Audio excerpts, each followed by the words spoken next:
galerinha! Bem-vindos a essa live. Vou deixar vocês entrando aí. Eu espero que vocês estejam me ouvindo e me vendo bem. Se vocês estiverem me vendo e me ouvindo, vocês escrevem aí. Galera, Priscila, tô te vendo, tô te ouvindo. Manda um beijinho, coloca um coração para eu saber que vocês estão me vendo. Vocês estão me vendo? Já tem um wavezinho. Beleza, gente, bem-vindo. A live hoje vai ser muito, muito bacana, com uma médica que já virou amiga minha. Ela é nutróloga, ela trabalha em São Paulo, ela tem uma experiência vasta e está trabalhando agora com Covid em São Paulo. Como vocês sabem, Covid está afetando bastante cidades grandes no Brasil. Então ela vai falar um pouco sobre isso. O tema de hoje vai ser a obesidade, né? Por que é obesidade? E nem é uma obesidade mórbida não, tá, gente? Apenas o sobrepeso, como é que ele pode afetar as nossas chances de ter complicações com o Covid. Eu tô só esperando ela chegar aqui. Doutora, vamos ver se entra. Bem-vindo, galera. Doutora. Oi, Priscila. Você tá me ouvindo? Tudo bem? Tudo bem, Eu passei o dia ontem no sol, fico vermelhinha. Tá ótimo, Pri. Eu também tava treinando, acho que... Tava malhando, né? Tava malhando. E eu só no sol comendo uma comidinha. Mas é bom, vitamininha D, gostoso. Você tá me ouvindo bem? Eu tô te ouvindo bem. Eu tô só ajeitando a câmera porque o Instagram corta a gente assim no meio. Também tô te ouvindo bem, tá de boa, tô tranquila. Ótimo. Então a galera tá entrando, tô deixando o pessoal entrar, né? A gente vai falar bem-vindo, Fátima, bem-vinda, Nath, Gisele. Galerinha de Londres. E galerinha do Brasil. Gente. Bem-vindo, gente. Que delícia falar com o Brasil e Londres, hein? E a Inglaterra. Maravilha.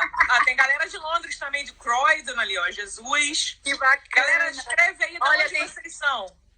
Tem o vizinho, tem gente daqui de São Paulo, do meu condomínio, paciente. Ei, galera, muito bom. Muito legal. Eu adoro quando meus pacientes estão aí, sabia? Eu adoro. Creciane e Fernanda, amigas minhas também, estão entrando aí. Alá, Mônica. Muito legal, muito legal. Anápolis, Goiás, Irlanda. Que bom, tem bastante... tem uns seguidores que eram seus, são seus, que me acompanham agora. Ele falou, eu era da Priscila, agora eu sigo você, doutor. Eles me comentam também no meu... Tá certo? Não, porque você agora também é minha doutora, né? Você vai me tratar também. Exatamente, com o maior prazer. Exatamente. Eu adoro. Quero te deixar bem forte para você cuidar de mais gente aí. Com certeza, com Cada vez certeza. Melhor. Que delícia. Galerinha, comenta aí de onde vocês estão nesse mundo. São Paulo.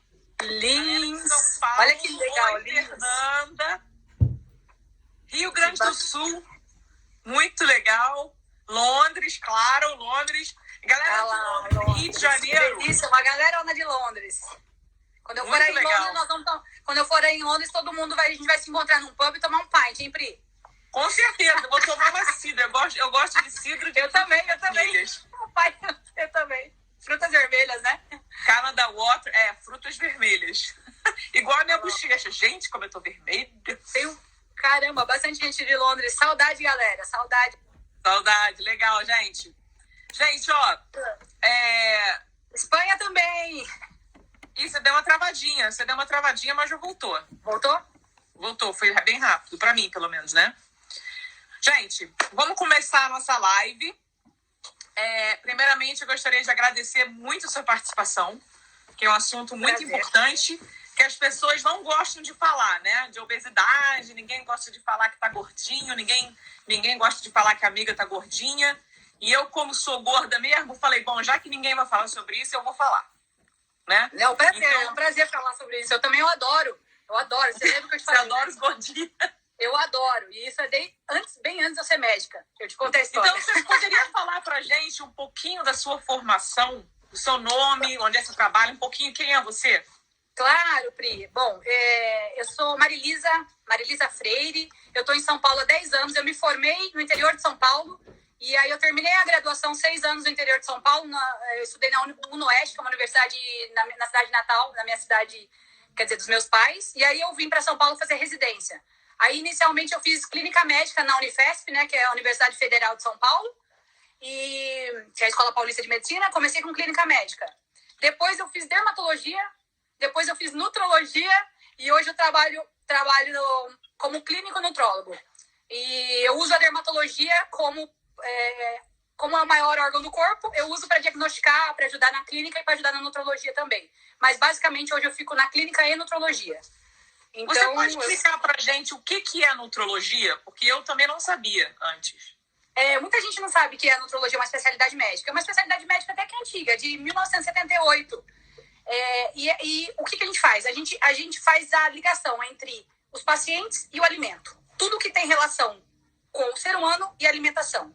Isso engloba tudo. Desde a parte que a gente coloca o alimento na boca, isso está relacionado a tudo, a qualquer tipo de compulsão, a qualquer tipo de hábito. Então, a gente tem que estudar essa parte e toda a relação do alimento com a saúde e com o bem-estar geral ou com a doença. Então, a nutrologia é muito ampla, né? Desde parte de compulsão alimentar, imunoterapia, que a gente chama de imunonutrologia, todas as doenças relacionadas, então, diabetes, obesidade, síndromes metabólicas. Então, a gente trata toda essa parte que tem a relação alimento-ser humano. Então, é muito ampla. Então, o sistema digestivo, o sistema hormonal é bem... Tudo relacionado à alimentação, da forma com que o que o alimento faz no nosso corpo. Então, a gente trata toda essa parte. Desde a parte que entra... É incrível, né? Porque, apesar de ser 1978... Hoje em dia que a gente consegue falar um pouco mais sobre nutrólogo, o que é nutrólogo, o que é nutrologia. É uma especialidade bem antiga, mas muita gente não sabe que é uma especialidade médica. Muita gente confunde com nutricionista. E qual é a diferença, então, só para quem não entende, a diferença entre um nutrólogo e um nutricionista? Primeiro, que é uma especialidade médica. Segundo, que essa parte a gente não está relacionado... O nutricionista ele faz muita parte de plano alimentar, né? De dieta, né? A gente faz toda a parte patológica, então tudo que tem relação à patologia, até o diagnóstico, tudo, e depois a gente encaminha para o nutricionista para que seja feito um plano alimentar. Mas toda essa parte, até mesmo de cálculo, até mesmo de diagnóstico, até mesmo da solicitação de exames, a gente tem que fazer para poder fazer o diagnóstico, e depois a gente pega e encaminha para o nutricionista, que faz parte da equipe multidisciplinar médica, né? De saúde, na verdade, e a gente encaminha para eles para que seja feito um plano alimentar específico para cada paciente. Então, então, na verdade, as pessoas antes de irem para o nutricionista, elas deveriam primeiro ver o nutrólogo, que é o médico. Sim.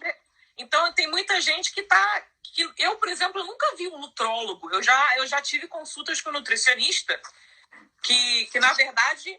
Não, eu vou te falar a verdade, não vou te falar o nome do nutricionista. Mas aí eu cheguei lá, né? Gordinha assumida, gulosa assumida. Cheguei lá e falei, meu problema é... Porque assim, eu sei o meu problema. Só que mesmo sabendo, eu tenho dificuldade para não comer demais, né? Meu cachorro. Com certeza. Ai, que fofo. Mas concorda que a gente fazendo o diagnóstico, então o médico, o nutrólogo, fazendo um diagnóstico e já te encaminhando com o diagnóstico, concorda que fica um pouco mais fácil? Eu acho que sim, porque quando eu cheguei lá pra nutricionista, eu falei pra ela tudo. Eu falei, o negócio é o seguinte, é isso, porque assim, eu sou uma pessoa muito bem resolvida, eu sou uma pessoa que, quando eu tenho uma meta na minha vida, eu sigo e eu alcanço. Não tem nada na minha vida, graças a Deus, que eu não tenha sonhado, almejado e chegado lá. A única coisa que eu falho toda vez é perder o peso. Eu perco o peso, mas eu não consigo manter, né? Exatamente. Então, isso me deixa extremamente frustrada, que eu fico assim, como é que uma pessoa que alcança tudo que ela quer na vida, porque eu batalho, né? Nada cai no meu colo, não. Eu tenho perseverança. Vai atrás, né, Bruno? Eu já fui derrotada várias vezes, mas mesmo assim eu levanto, tiro a poeira e continuo. Mas quando para eu perder peso, eu sempre falho. E eu falei isso para a nutricionista. Aí a nutricionista falou, não, tudo bem, não tem problema, eu vou resolver o teu problema. Você não pode comer nada que é laticínio, você não pode comer glúten, você não pode comer carboidrato, você não pode... Passou ali tudo que eu não podia comer. Aí eu olhei para aquela lista, assim, ó, olhei para aquela lista, olhei para ela, olhei para a lista. Aí eu fiquei assim, eu queria falar pra ela, minha filha, eu prefiro morrer mais cedo do que não comer tudo isso aqui. E aí eu fiquei assim, cara, como é que essa pessoa me fala que eu não posso comer mais nada? Que vida é essa, gente? Que vida é essa? Será que vale a pena, né? Se eu não posso botar queijo ralado no meu macarrão bolonhese, eu não quero mais viver. Então exatamente. Eu já saí aquela gorda sumida e revoltada. Frustrada da consulta. Eu acho que isso que você tá falando faz toda a diferença. E tem vários pacientes meus aí, eu já olhei aqui, e eu falo isso na consulta. Eu quero que vocês, a dona Vera, eu falo que eu quero todo mundo, comigo eu quero todo mundo aprendendo a comer. Eu não quero ninguém de dieta, Priscila, porque dieta é a mesma coisa que costurar a boca, Pri. Eu vou lá, pego um fio de catigu, costuro, deixo 20 dias você com a boca fechada, vai emagrecer. Vai emagrecer, quando eu soltar um ponto, você vai comer tudo. Comer tudo. Isso é dieta. Eu não quero isso dos pacientes e eles estão aí para provar. Eu não faço isso. Eu falo, gente, o mecanismo é a gente aceitar o que a gente está, é sobrepeso, é obesidade. Primeiro é o reconhecimento de que eu preciso de uma ajuda e a gente precisa mesmo. Quem não precisa? Eu até hoje estou aprendendo a comer. Todos os dias eu aprendo e eu falo isso. A gente precisa aprender. Entrou na boca o alimento, você tem que saber por que você está comendo aquilo. Porque a gente tem o costume de comer. Eu não sei por que eu tô comendo, mas por que você tá com isso? A gente precisa entender isso, entendeu? Eu acho que você me falou uma vez que esse era o problema, né? Eu sofro de ansiedade, né? Eu quero tudo pra ontem, assim, eu sou uma pessoa muito ocupada, e aí, e não sei o que, papapá, e adoro cozinhar. Eu não sou de ficar comendo porcaria, mas quando eu como um prato de macarrão, pego aquele pratão de pedreiro, assim, ó, né? Mas, enfim... eu queria falar o seguinte, bom, a obesidade é uma pandemia que já está nos afetando há muitos anos, né? Sim, Priscila, muitos anos, e eu falo que agora é uma pandemia em cima de outra pandemia, e agora eles estão olhando para a obesidade. Então, eu acho que, assim, por mais que a gente esteja sofrendo com isso, por conta do Covid, que é uma pandemia, está sendo bom para a gente aprender e olhar um pouquinho para a obesidade com olhos de mais boa vontade, tá? Sabe? Então, eu tô feliz no sentido de que, claro, ninguém quer ficar doente, eu não tô feliz com a pandemia, mas agora eu acho que talvez trate um pouco mais com respeito à obesidade. Ela é uma doença... Consciência, né? Uma consciência. É uma doença que é chamada de doença tem menos de 40 anos. E olha o tanto que a humanidade vamos dizer, antiga, desde 1985 que ela foi considerada como doença. Antigamente era tudo menos doença. Era frescura, era, sabe, tudo. Era uma condição qualquer. Mas muito antigamente, as pessoas gordinhas, na verdade, era sinal de saúde. Lembra antigamente, sim, quando eles pintavam aqueles quadros? Porque a maioria das pessoas morria de fome, era tudo magrelo. E aí, então, a obesidade era sinal de fartura, era sinal de riqueza. Sim. E a obesidade era... O bebezinho gordinho era... O bebezinho gordinho, até pouco tempo, ainda a gente acha isso, mas aquele bebezinho de 2, 3 anos que é fofão, a gente achava lindo, e hoje a gente já olha com olhos um pouquinho mais. Será que esse bebê tá ficando obeso? Então, a gente tá começando a aprender a lidar com a obesidade. Mas é o que você falou, era isso. Era sinal de saúde e a menos de 40 anos a gente considera como uma doença. Então, teoricamente, é uma doença antiga, mas com reconhecimento muito, muito novo ainda. A sociedade demora para cair a ficha. E levando em consideração que a obesidade não está sozinha, a obesidade está ali. Só que por trás dela tá diabetes, tá hipertensão. Às vezes o paciente abre o quadro com só obesidade. Entende? Não tem as outras comorbidades junto, hipertensão, diabetes, síndrome metabólica, mas ela pode ser a precursora do resto das outras doenças. Então, tão importante quanto tratar a hipertensão arterial, que é a pressão alta, é tratar a obesidade. E existe um preconceito gigante, porque o pessoal toma um remedinho para pressão como, né, com uma naturalidade gigante. E se você for tratar a obesidade com remédio, é um absurdo. Nossa, tá tomando remédio para emagrecer. Entende esse preconceito?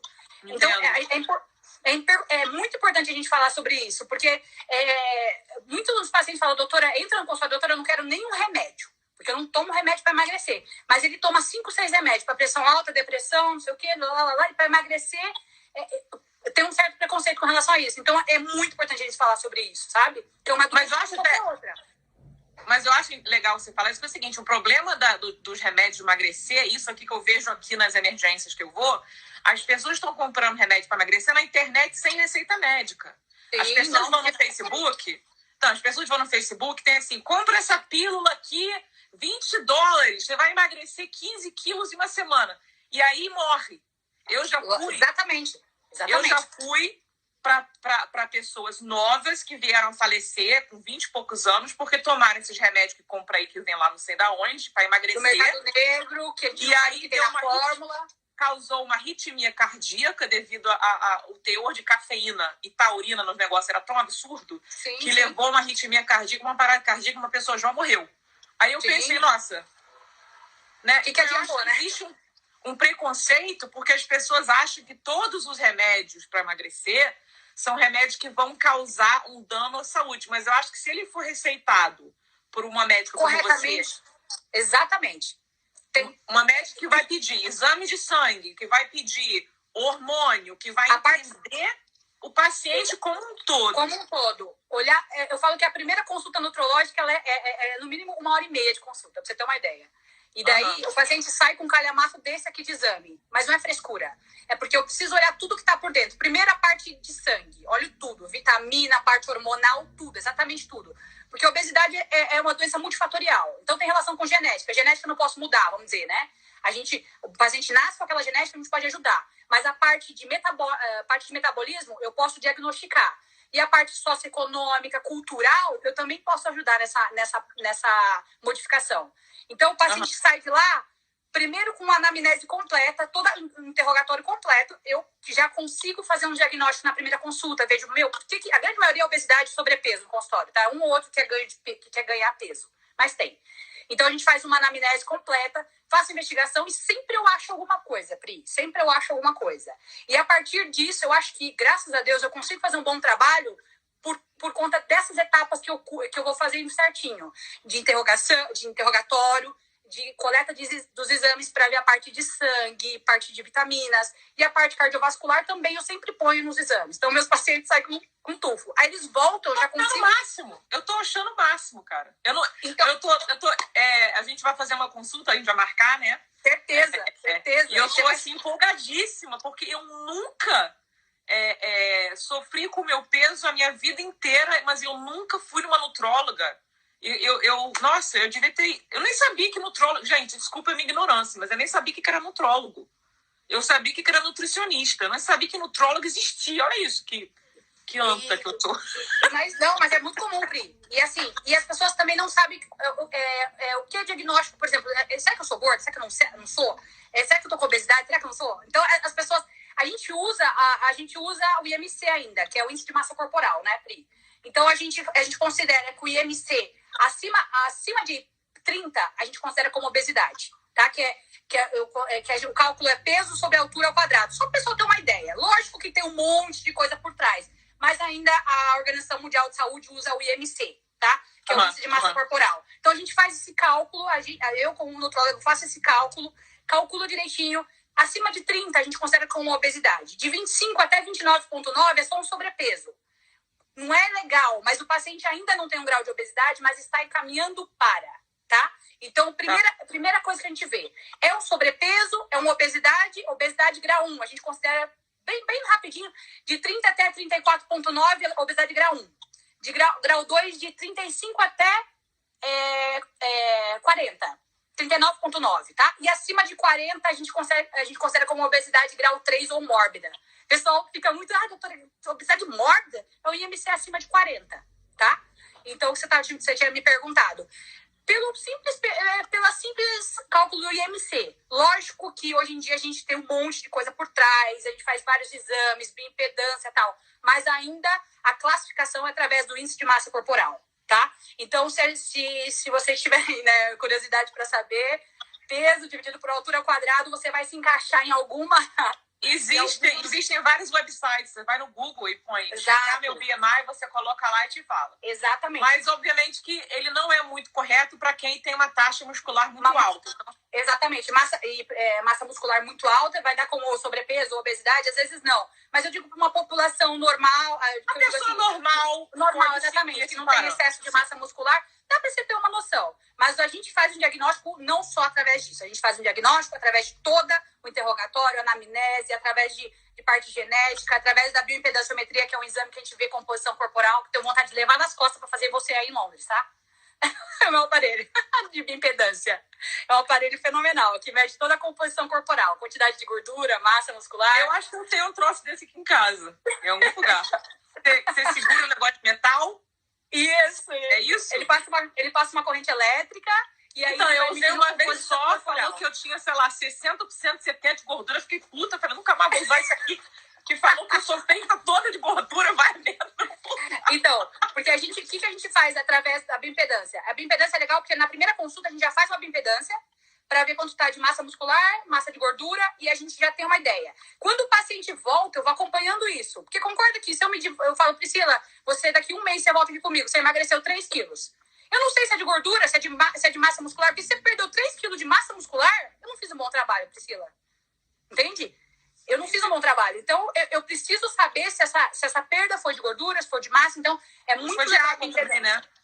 De água, se o paciente está desidratado, o que aconteceu. Então, eu preciso da bioimpedância para isso e preciso entender todo o paciente como um todo. Então, assim, a obesidade é maravilhosa em termos de estudo, porque eu amo.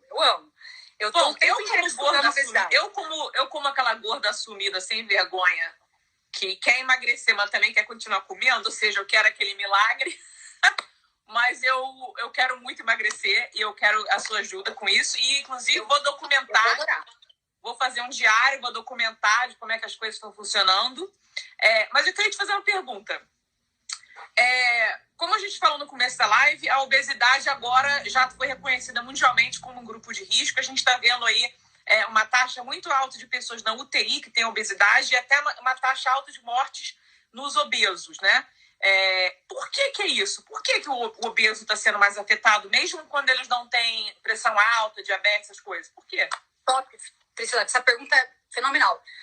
A obesidade, o tecido adiposo em excesso, que é a obesidade, quando a gente acumula gordura, antigamente achava que essa gordura era só gordura estética. Uma gordura na barriga, nada, né? Mas esse tecido adiposo, ele é um tecido ativo. Ele produz hormônio, ele produz citocinas, que são proteínas inflamatórias. Então, esse tecido adiposo... Filha, a mamãe tá na live. Que bonitinho. Tá bom. Vem dar um oi aqui. Dá um oi pra gente. Fala oi pra Malu. Não, tá com feio. Esse tecido adiposo, ele é um tecido totalmente ativo. E se ele é um tecido ativo, o que acontece? Ele produz substâncias de todos os tipos, boas e ruins, tá? Uma das coisas que a gente já sabe, que já é muito antiga, é que ele produz hormônios e citocinas. Citocinas são proteínas inflamatórias. Se ele produz a mais essas proteínas inflamatórias, o obeso é considerado inflamado cronicamente. Ele sempre está inflamado, porque ele tem um aumento dessas proteínas inflamatórias que a gente chama de citocinas. Entende? Então eu sou uma pessoa totalmente inflamada o dia todo. Então, eu estou inflamada.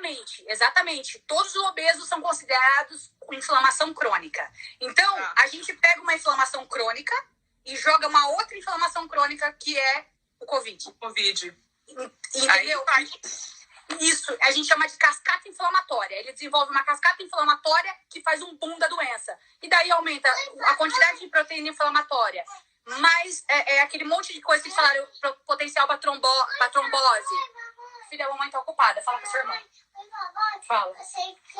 Você tá quase ficando de noite. Tá ficando de noite. Eu queria que você me agora na loja. A gente vai, depois que a mamãe terminar a live. Então, essa proteína, essa quantidade de proteína inflamando o tempo todo vai levar ao que a gente faz, as doenças mais graves, que é o risco de trombose, o risco das doenças cardiovasculares, a piora dos padrões de quem tem diabetes. Às vezes a obesidade é pura, tá? Mas às vezes a obesidade, mais diabetes, mais hipertensão, tudo isso vai piorando com a cascata inflamatória que é jogada. Então a gente chama de tempestade de citocinas, que acontece por conta do Covid mais a obesidade. Então, olha, eu acho... Não, tudo bem, termina. Pode falar. Não, eu acho interessantíssimo, porque, inclusive, eu li um estudo sobre obesidade, antes mesmo de conhecer você, que ele estava quebrando, era um médico quebrando esse mito do gordinho saudável. Ele falou, gente, eu não quero ofender ninguém, não, mas não existe um gordinho saudável.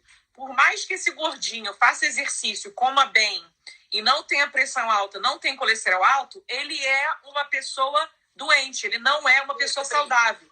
E eu lembro de eu lendo aquilo, já fiquei irritadinha. Porque gordinho, ele fala que gorda é uma coisa. Aí fiquei com raivinha. Fiquei aquela raivinha. Fiquei olhando assim e falei, não, eu sou uma gorda saudável.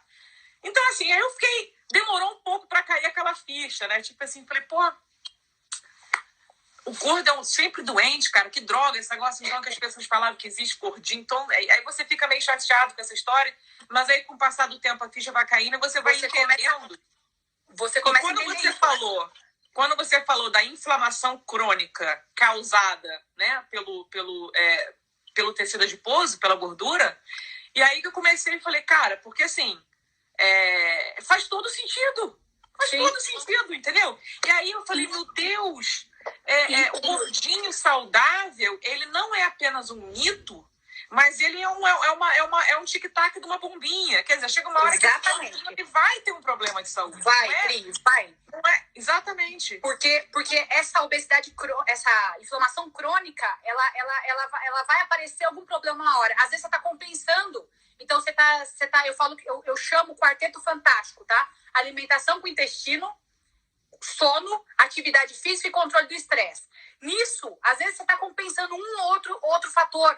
Mas uma hora que tudo descontrola, vai ter algum problema. Vai ter algum problema. Às vezes a gente está compensando um ou outro e tal, mas a inflamação crônica é um problema. Então a gente vê, e você vai concordar comigo, teve os estudos agora do Covid, ainda não tem nada ainda randomizado, duplo cego, aquela coisa, ensaios clínicos, mas já tem bastante estudo observacional. E aí no NHS, eles viram que 70% dos pacientes que estavam internados na UTI, ou um pouquinho mais grave, eram sobrepeso ou obeso.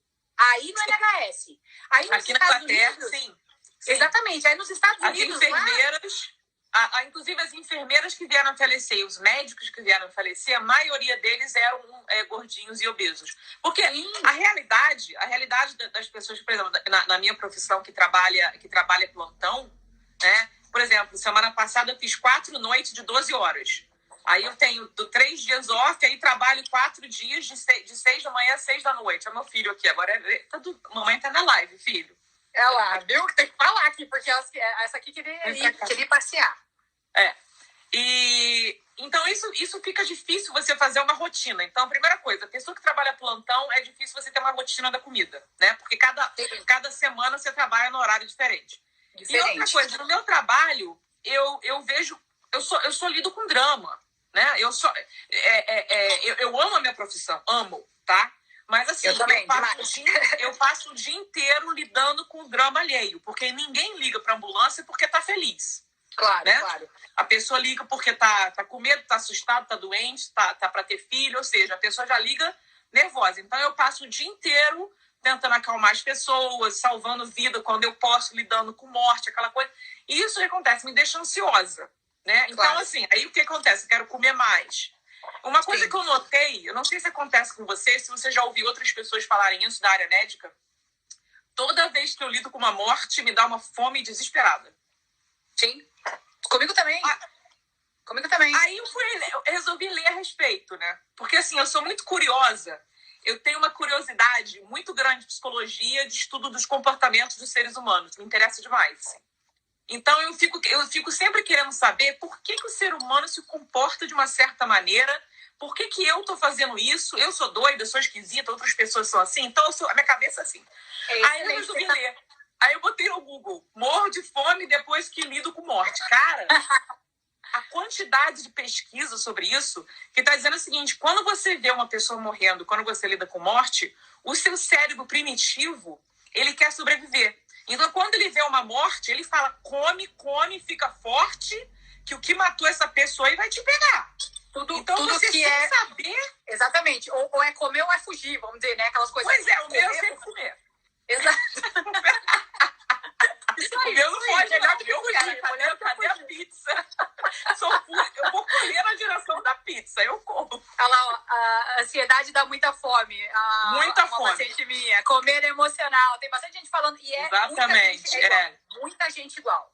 Então, é uma das coisas que eu tenho que tratar no consultório. Eu tenho que tratar muito isso no consultório. A partir do momento que... Tem paciente que passa no consultório, numa conversa eu percebo um grau de ansiedade e a gente tenta fazer com que a gente consiga fazer esse diagnóstico, fazer com que a pessoa entenda que ela tem um grau de ansiedade, descobrir por que tem essa ansiedade, se tem algum fator desencadeante ou simplesmente é uma doença como qualquer outra. A ansiedade é uma doença, né?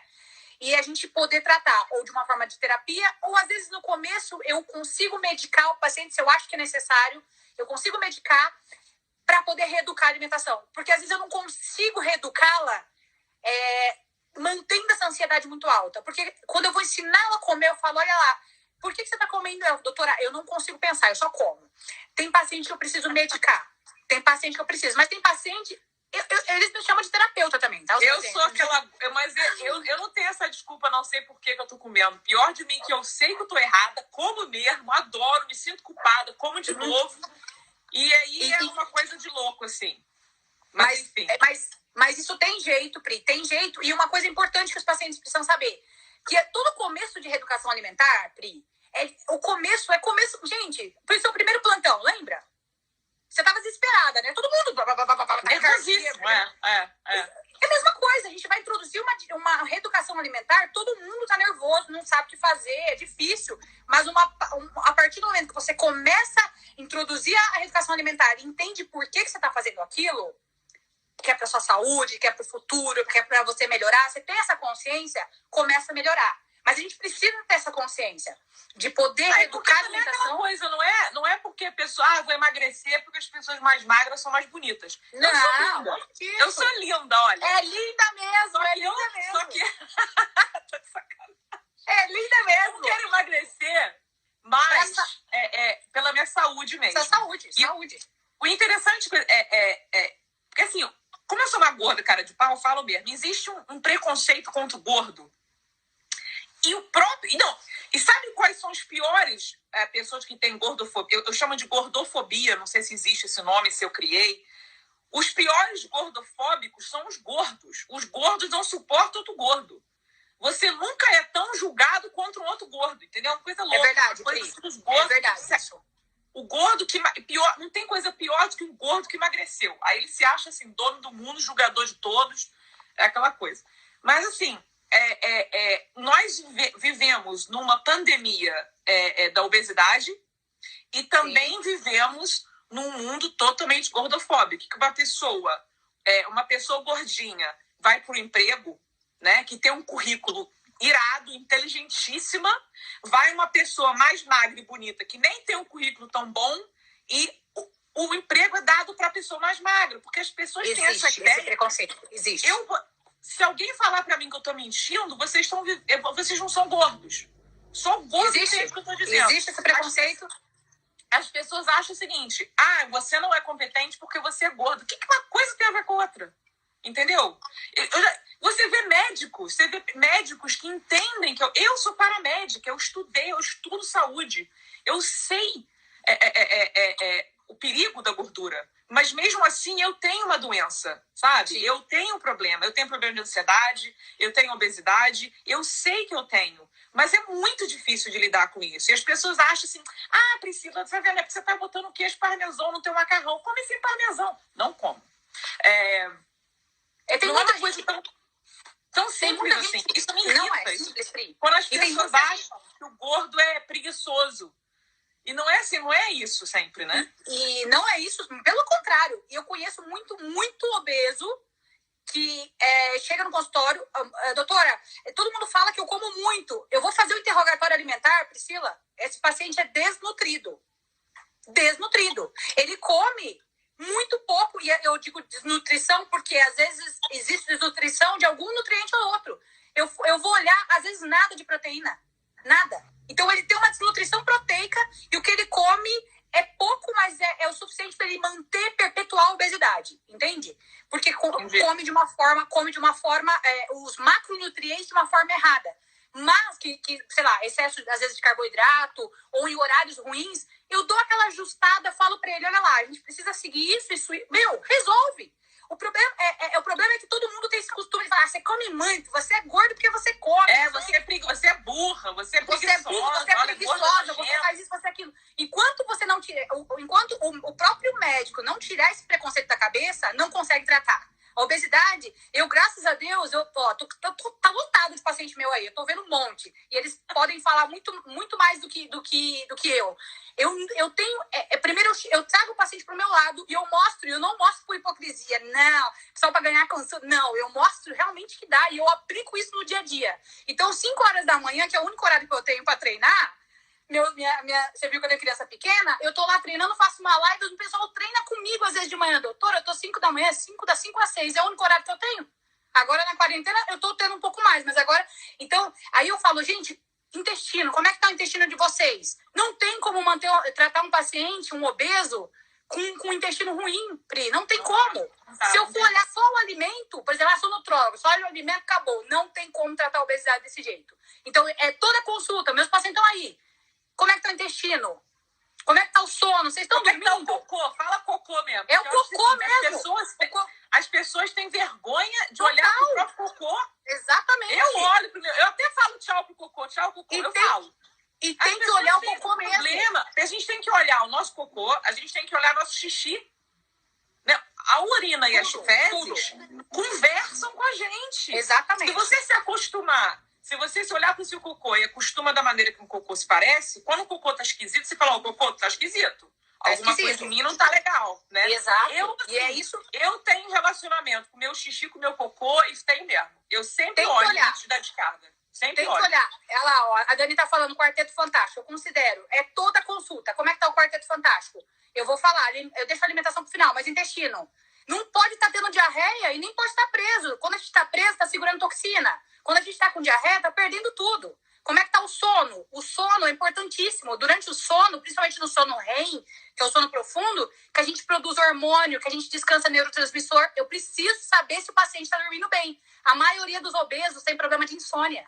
A maioria. Se ele não está dormindo bem, não produz hormônio suficientemente bem, não vai emagrecer nunca. Precisa dormir bem. E às vezes você trabalha, sei lá, você trabalha à noite, mas o seu sono de dia, eu vou falar, galera, blackout na cortina. Minha galerinha aí, ó, tem vários amigos meus que são noturnos, que trabalham no hospital noturno. Põe aquele negócio de avião, tapa-olho, blackout na cortina. A gente tem que trazer. Aí depois eu vou, controle do estresse.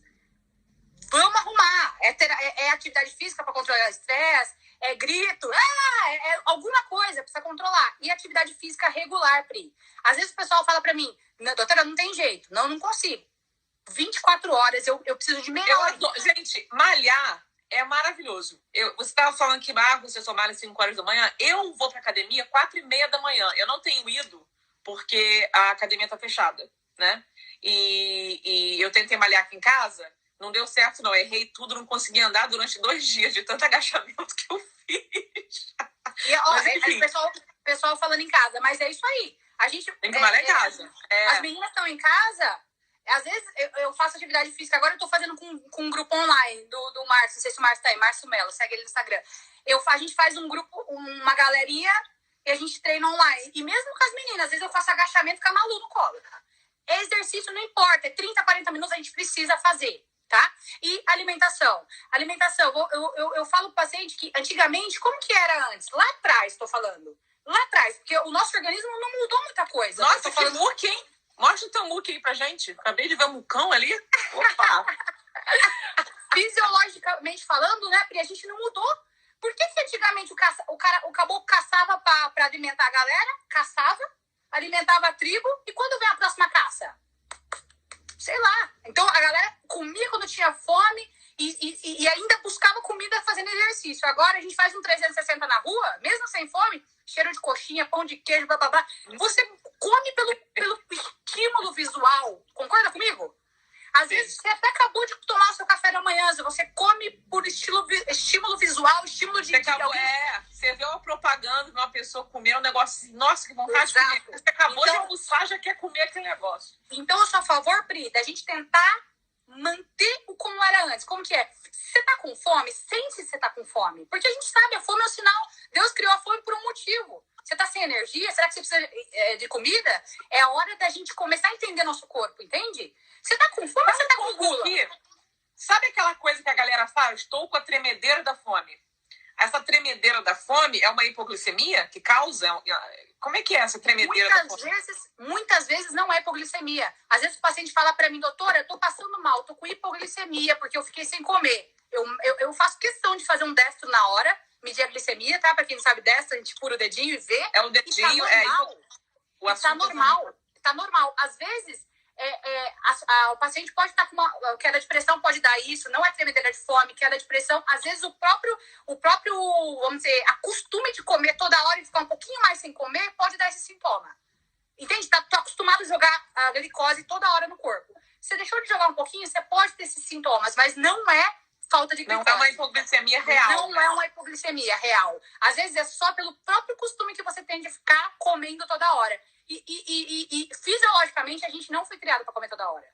Porque o que eu tô falando, antigamente a gente comia toda hora. Tinha mercado, Pri? Não. Tinha como guardar comida? Não tinha geladeira. Não tinha pecuária, não tinha agricultura. A agricultura veio muito depois, quando a gente foi plantar pra gente poder saber que ia ter comida ali. Então, primeiro a gente... Qual é a melhor maneira de comer? Porque a gente vê tanta informação, assim. Tem gente que fala, o melhor é comer um pouquinho toda hora, para aumentar o metabolismo. Aí outras pessoas falam, não, o negócio é comer intermitente. Um dia você come tudo, outro dia você não come nada. Aí o outro fala que você pode comer 500 calorias por dia e beber 10 litros de água. Aí você fica, cara... fica meio aí confuso, eu continuo comendo meu macarrão, porque ninguém sabe. Muita gente me pergunta isso. E meus pacientes sabem que eu coloco. O segredo tá no equilíbrio mesmo. O equilíbrio significa a gente se conhecer primeiramente, saber o que te faz bem. Todo mundo sabe. Então, às vezes você bate uma comida e fala, né, caiu mal. Então, você reconhecer seu corpo e tentar fazer... você acha, fisiologicamente, você jogando açúcar no seu corpo toda hora, você acha que tem necessidade? Se a gente tem um corpo que acumula gordura, acumula açúcar, acumula energia, vamos supor, se não fosse importante acumular, a gente não acumularia. Tudo que a gente ia comer ia sair. Concorda? Come e sai. Se o nosso corpo... Eu adoraria ter esse negócio de come e sai, que aí eu comi. Exatamente. Se o nosso corpo, ele guarda energia, é para quando a gente precisar em uma outra hora que a gente não vai comer. Concorda? Então, esse negócio da gente jogar comida toda hora no corpo não tem necessidade.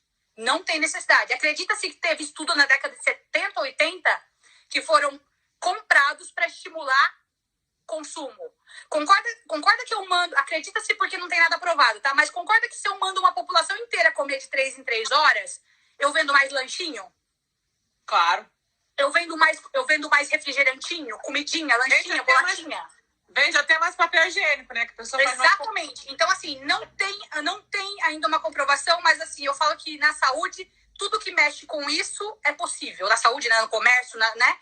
Aí depois veio 2016 foi um prêmio Nobel de Medicina, que um japonês, não sei se você chegou a ver, que o japonês foi falando sobre, durante o jejum, mas durante uma restrição alimentar, o nosso organismo faz uma limpeza. Ele aumenta a autofagia, que é comer nossas próprias células, né? A limpeza. Nossas células se comem para fazer uma limpeza, para produzir energia. Mas como assim? A célula se come? Rola um bacalhau? A gente chama de autofagia. A célula, ela engloba ela mesma. Eu tô zoando, não aguentei quando eu falou que a célula se come. É bonito demais isso, né? Deus é perfeito. O nosso corpo é perfeito. A gente faz esse mecanismo de limpeza para poder liberar energia e ao mesmo tempo renovar, né? Matar células velhas, matar células que ia virar doença.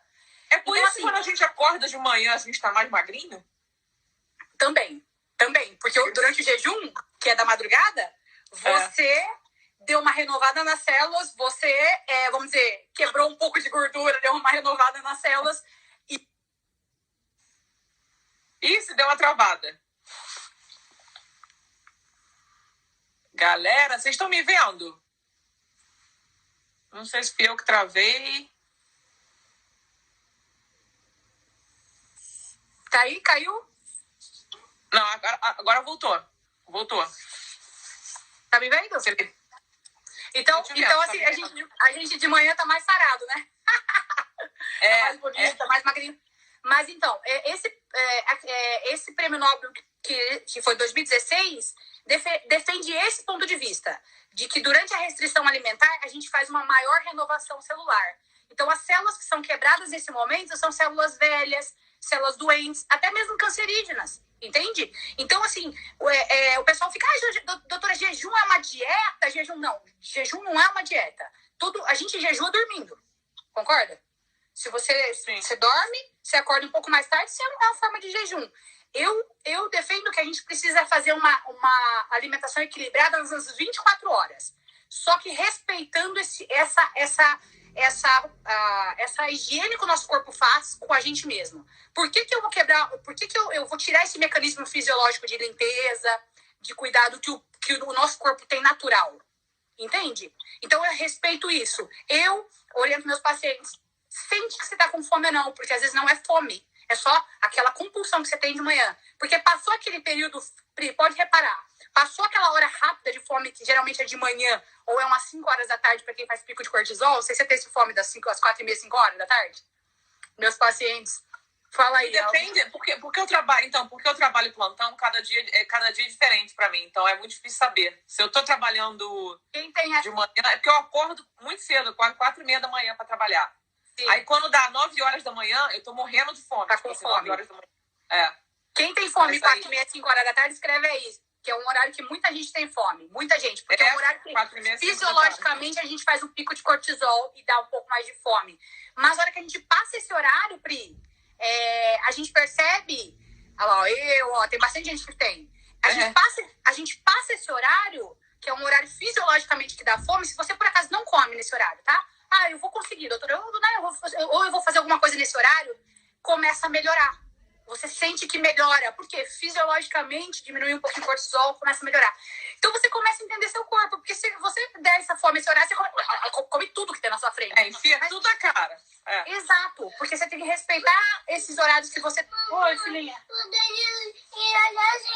A gente já vai.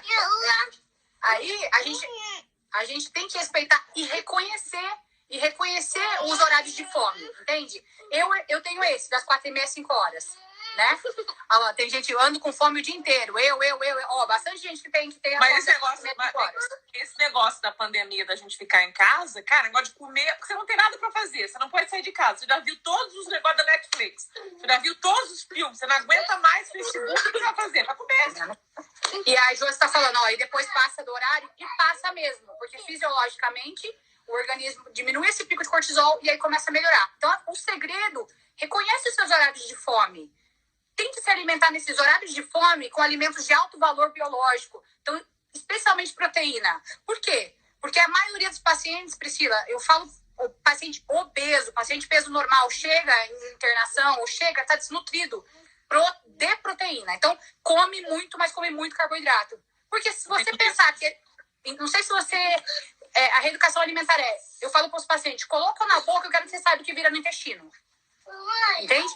Esse mecanismo é a reeducação alimentar. Um paciente na Páscoa falou assim para mim, doutora, pior Páscoa da minha vida. Eu não comi isso, eu não comi aquilo.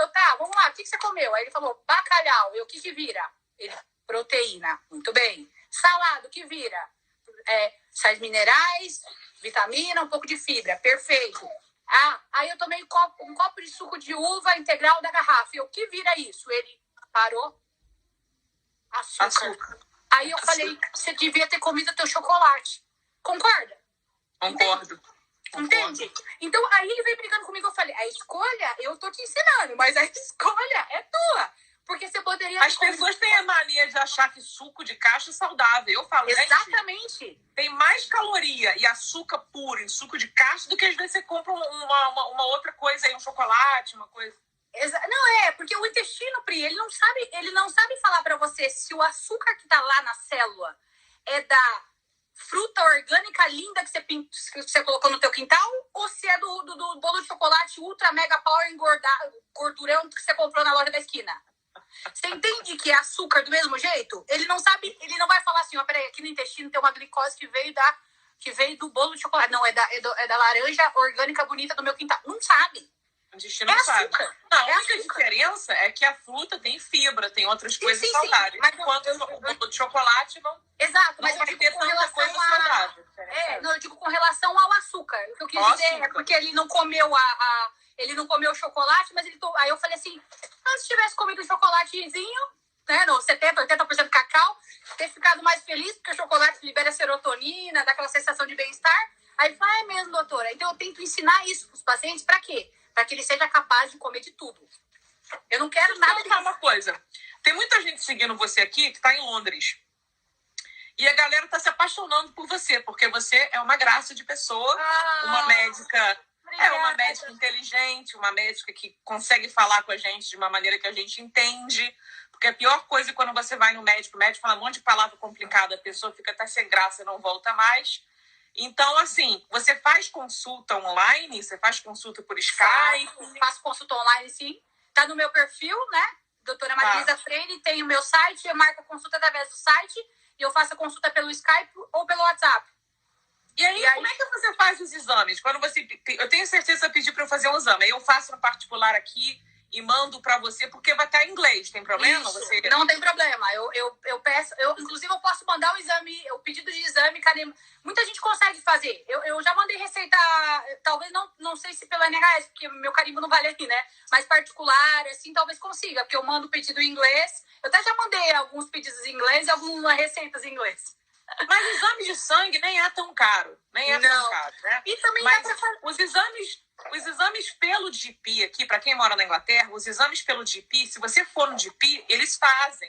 Eu fui no meu GP e falei, eu quero exame de tudo. Eu quero exame eu quero checar meu fígado, eu quero checar meu rim, eu quero checar meu colesterol, eu quero checar meus lipídios, eu quero checar o meus de glicose, não sei o quê. Aí a médica falou, mas por quê? Eu falei, não tem motivo, eu quero checar porque eu quero ver como é que eu tô. Aí ela falou assim, então tudo bem. Aí me deu a lista, eu fui lá, fiz todos os testes e acabou, não me custou nada. Então, eu acho assim, alguns testes... Olha meu pai aí, Pri, meu pai tá ali, ó. Estou tomando café sem açúcar. É difícil no início, mas estou conseguindo. Ê, paizinho! Mas vem cá, e o adoçante? Você falou de açúcar. Eu uso um adoçante, que eu não sei se... Primeiro que eu odeio o stevia, tá? Porque stevia tem um gosto horroroso. Mas eu uso um adoçante que chama Splenda. Dá um gostinho residual, né? Horrível. Não. Sim. Então, que horroroso, não quero. Mas você conhece chama-se Splenda. Ele é derivado do açúcar, mas ele não é açúcar. Será que mas adoçante. Eu não sei se esse é o mesmo, porque aqui no Brasil a gente tem o sucralose e o xilitol.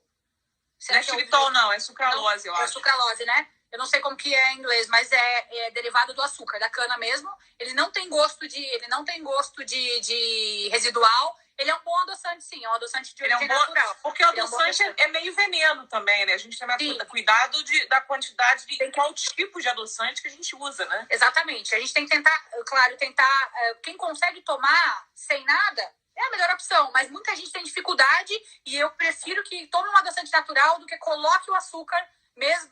Nós estamos falando de obesidade, restrição de quantidade de açúcar, então eu prefiro que coloque um adoçante natural, do tipo xilitol, para quem tolera bem o stevia ou até a sucralose mesmo. Porque até porque muitos pacientes estão com obesidade mais diabetes junto, né? Mas mesmo eu oriento tomar adoçante sim.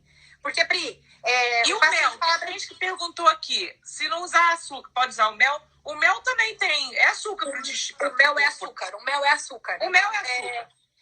Entrou na boca, o que vira no intestino? A galera pergunta, doutora, açúcar demerara, glicose. Mel, glicose. Açúcar mascavo, glicose. O que importa é o refinamento que eles têm. Cada um é um refinamento, mas no intestino é glicose, tá? Então, é essa consciência. Entrou na boca, tem que ser... Porque assim, a gente tem que saber. Porque às vezes o paciente fala pra mim, doutora, eu só tô comendo tapioca, tá? É um exemplo. Mas aí, tirou o pão e pôs a tapioca. Eu só tô dando um exemplo. Eu falo pra você, o que vira no intestino a tapioca? Açúcar. O pão, açúcar. A diferença tá que um tem glúten e outro não. Entende? Ficou muito famosa por conta disso. Mas feche os olhos e tente imaginar. Comeu, você tem que saber o que vira no intestino. Isso é reeducar. Exatamente. É o que você falou, é aquela coisa.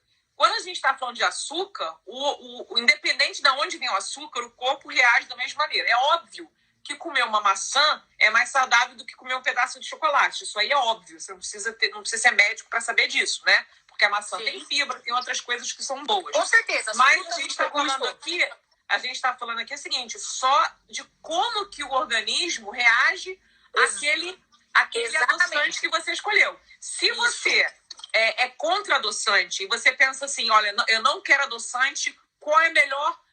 qual é o açúcar que faz menos mal, eu acho que o mel é mais saudável do que o açúcar refinado branco. Eu acho que o açúcar mascavo é menos açúcar pior mascavo, do que o açúcar exatamente. refinado, na minha opinião. Açúcar mascavo, demerara, mel e, por último, o cristal e, por último, refinado. Então, com relação a refinamento, quanto mais escuro, melhor, e quanto mais claro, mais refinado e pior, tá? Então, com certeza. O que eu falo é que, como a gente está falando mais de obesidade, eu falo, quanto menos virar açúcar lá no intestino, a gente tem menos tendência a guardar, levando em consideração que o excesso é guardado em forma de gordura.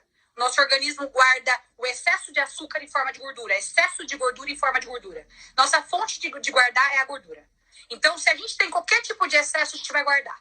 Entende? Deixa eu te perguntar, nessa quarentena, uma dica rápida, que a gente só tem 5 minutos. Qual é a dica que você dá? Porque, assim, eu também não quero que as pessoas fiquem desesperadas fazendo umas dietas malucas agora, não. Nem porque eu. Lembrando que se vocês fizerem uma dieta louca, porque tá com medo, porque você tá gordo, e tá gordo vai morrer de corona, não é isso não, tá? A pessoa obesa, ela tem chances maiores de ter complicação. Mas não é que você vai morrer de corona, tá? É muito pior você agora se desesperar e fazer uma dieta maluca que vai afetar o seu sistema imunológico, aí sim você tá ferrado. Com certeza. Né? Então, assim, eu não quero que nenhum gordo que tá me vendo... Eu sou gordo, então eu tô falando pro gordo, que tem certeza que tem um monte de gordo aí assistindo. Tem um monte. Eu não vou desligar aqui essa live, ficar igual uma louca, e vou ficar comendo 500 calorias porque eu quero emagrecer. Gente, isso não é a solução. Não é. Se você já é um gordinho, se você já é gordinho, vamos comer mais saudável, vamos beber mais água, né? E vamos se consultar com a doutora. É o que eu falei, arrumar o Quarteto Fantástico e começar a prevenir para que tenhamos um futuro melhor, daqui a alguns meses melhor, perdendo peso, ganhando saúde. Esse é o segredo. E não é de um dia para o outro. Não tem como fazer uma saúde de um dia para o outro. A saúde é todos os dias, é constância, é cuidar como nosso maior bem, porque é nosso maior bem. Dá pra fazer qualquer coisa sem saúde, Pri? Não dá, Pri. Não dá pra fazer nada. Pode ser o cara mais milionário do mundo. Não tem, não vai adiantar. Dinheiro não compra saúde. Não compra saúde. Eu conheço um monte de gente que... Então, assim, você perguntou de dica pra mim, é consertar o Quarteto Fantástico. Vou falar de novo. Alimentação, intestino junto, atividade física constante e não precisa ser chato, o que vocês gostarem, tá? Até levantamento de bebê é gostoso aqui. Eu levanto minhas meninas aqui, conto. Levantamento de cachorrinho. De bola, o que vocês quiserem. Controle do estresse e melhora do sono. O quarteto estando bom, Priscila, eu garanto de verdade que vai dar certo. Eu acredito nisso, porque eu aplico isso na minha vida. Todo mundo que me conhece aí, meus pacientes estão aí para falar. É o mais importante. E dá certo. Tem paciente, a Eliane é uma paciente minha aí, ó. Emagreceu 30 quilos em 2 anos. É uma paciente, tá aí, ela tá aí, pra quem quer, né? Então, assim, não só ela, tem um monte aí, só tem beleza. Eu tô precisando emagrecer uns 30 quilos ou mais. E posso te falar? Pode crer, olha aí, esses pacientinhos meus não ficaram doentes. Quem ficou tá bem. Porque eu sei que eu cuido direitinho. Gente, a maioria das pessoas contraindo coronavírus estão se recuperando sem atendimento médico em casa, tá? A maioria. Por favor. A maioria. Só que infelizmente, 20% das pessoas estão precisando de atendimento médico, tá? Então vamos se cuidar, não vamos pirar. Entrar em pânico não ajuda ninguém, tá? Eu fiz vários vídeos. Eu faço vários vídeos sobre isso. O tema de hoje foi obesidade, né? Mas vamos fazer mais sobre obesidade, porque não deu tempo, né? A gente vai falar de novo, porque eu adoro falar de gordice. Sou gorda sumida, gorda louca, gorda sem vergonha. Então, eu sou apaixonada. Eu amo. Então, a gente vai falar mais ainda sobre as gordices da vida, mas amanhã eu vou fazer uma live sensacional com uma dentista, o nome dela também é Priscila Kolbe, que ela vai falar da importância da higienização bucal na nossa saúde como um todo, né? Porque é aquela coisa, a nossa saúde bucal é extremamente importante para o nosso sistema imunológico, até para perder peso, uma pessoa que tem uma higiene bucal. Por conta das bactérias que tem na nossa boca, por conta do nosso intestino, é isso aí. Exatamente. Um beijo, tio Neves. Quem tá perguntando aí, eu sou médica nutróloga. Pode seguir no meu Instagram. Se vocês tiverem alguma dúvida, qualquer pergunta pode pôr lá que eu respondo. Pri, Gente, amei, a vamos live vai sempre. ficar aqui 24 horas. E a Lisa é uma querida e dá pra ficar batendo papo com ela há muito tempo. Lisa, Pode. eu vou te chamar também pra bater um papo no Facebook comigo depois. Na Pode próxima. chamar. Eu adoro. E aí fica lá também, tá e bom? pessoal daí, Brasil, Londres, amo! E Valeu, Londres, gente. ó, Londres é aqui, ó, no meu coração, hein? Vai E vir Brasil. pra Londres, com certeza. Eu ia agora em julho, Pri, mas acho que tá fechado ainda. Logo dá pra ir. Vai abrir. Se Deus quiser, a gente vai passar por esse Vamos tsunami passar. louco que a gente tá passando. Quem tiver Um qualquer beijo. dúvida, pode me chamar. Não tem problema nenhum, eu respondo com o maior prazer.